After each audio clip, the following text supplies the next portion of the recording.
KTP Day Chibaile Independent Church of India Noya Christian Chalai Paul member Hai Po Chalai Day Chibai Kahumbu non Cheo KTP Day 80 Ing Tianga Suk Tanamanati Tubul Tanana Mangfak Lang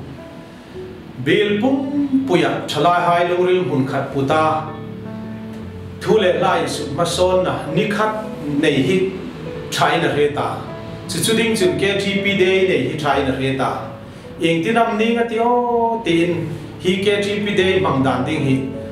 Roman Nana Satak Semania Kum Sang Ni Ahung Tarkan Ngai Tona Tarhung Semin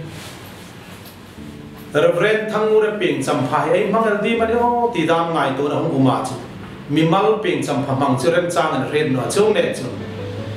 Chalai Paul in Zong Kong na Hung Jam Nani Tak Hinel Sen La Tin Ngai Tona Ne Ania Chulechun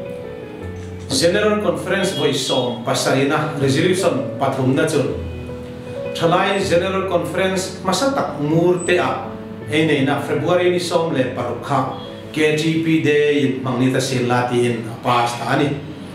Chung Pei Chun Chalai Hain Hini Hi Elut Sak Emela in Pumkat Nani Nei Manga Flag Pot Parin Hunser Mangin Sunle Zana Mang Poldam Euma Chen Katin Kotlang Tila Chang Pui Ngai Hai Chang Puin Mei Thai Hai Le Farra Hai Kanin Hunan Mang Boka Chen Katin Tisen in Pekna Blood Donation Hunin An Mang Boka Chen Katin Hini Hi Sports Daminan Manga Chen Katin Hini Hin Prayer Fellowship Name Hunfin Relata An Mang Boka Adam Head Dan Si tum mangin hini hi ay lut sak mani chulei chun hini ay mangnok na dinga khom hin thalai member hai po pathen thule la social literature education le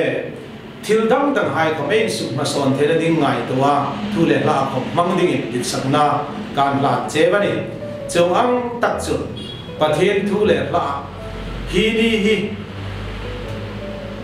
Rau pui takin lo takin mangin la mel dang lam na tla na chun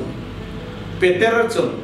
isu moi ji amhutara bok te kho arot helani chulei chun thalai hai po powin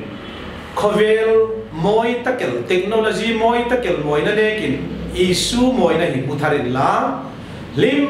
takin hi hun hi bang seng ding ti in dit sakna kan la chewani kalomi